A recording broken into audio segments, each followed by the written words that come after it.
കേരളത്തിലെ ദേശീയപാത തകർച്ചയിൽ രൂക്ഷ പ്രതികരണവുമായി സംവിധായകൻ ജൂഡ് ആന്റണി ജോസഫ്. ഈ പാലങ്ങളും റോഡുകളും ഒക്കെ പൊളിയുമ്പോൾ ഉത്തരവാദിത്തപ്പെട്ടവരുടെ ശമ്പളത്തിൽ നിന്നോ തികയുന്നില്ലെങ്കിൽ സ്ഥാപന ജംഗമ വസ്തുക്കൾ ജപ്തി ചെയ്ത് മുതലാക്കാനോ നിയമം വരണമെന്ന് ജൂഡ് ആന്റണി ആവശ്യപ്പെട്ടു. എന്നാലേ ഇവനൊക്കെ പഠിക്കൂ, ഇതിപ്പോ ജനങ്ങളുടെ നികുതി പണമല്ലേ, ആര് ചോദിക്കാനാണെന്നും അദ്ദേഹം ഫേസ്ബുക്കിൽ കുറിച്ചു. അതേസമയം കേരളത്തിലെ ദേശീയപാത തകർച്ചയിൽ അടിയന്തര കേന്ദ്രമന്ത്രി നിതിൻ ഗഡ്കരി യോഗം വിളിച്ചിട്ടുണ്ട്. ഉദ്യോഗസ്ഥരും വിദഗ്ധരുമായി വിഷയം അവലോകനം ചെയ്യും. വീഴ്ചയുണ്ടായ എല്ലാ സ്ഥലങ്ങളിലെയും റിപ്പോർട്ട് കേന്ദ്രമന്ത്രി ആവശ്യപ്പെട്ടിരിക്കുകയാണ്. കൂടുതൽ നടപടിക്ക് സാധ്യതയുണ്ടെന്ന സൂചനകളും പുറത്തു വരുന്നുണ്ട്. ദേശീയപാതയിലെ നിർമ്മാണ വീഴ്ച അന്വേഷിക്കാൻ 3 സംഘത്തെ കേന്ദ്രം നിയോഗിച്ചിട്ടുണ്ട്. ITA പ്രൊഫസർ കെ റാവുവിന്റെ നേതൃത്വത്തിലുള്ള 3 സമിതി അന്വേഷിക്കും. സമിതിയുടെ റിപ്പോർട്ടിന്റെ അടിസ്ഥാനത്തിൽ കർശന നടപടിയെന്ന് കേന്ദ്രമന്ത്രി നിതിൻ ഗഡ്കരി അറിയിച്ചു.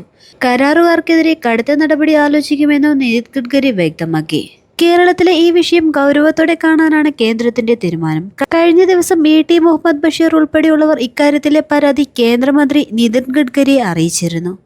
കൂടാതെ നേരിട്ട് നിവേദനം കൊടുക്കുകയും ചെയ്തിരുന്നു. തുടർന്നാണ് 3 സമിതിയെ നിയോഗിച്ചതായി കേന്ദ്രം അറിയിച്ചത്.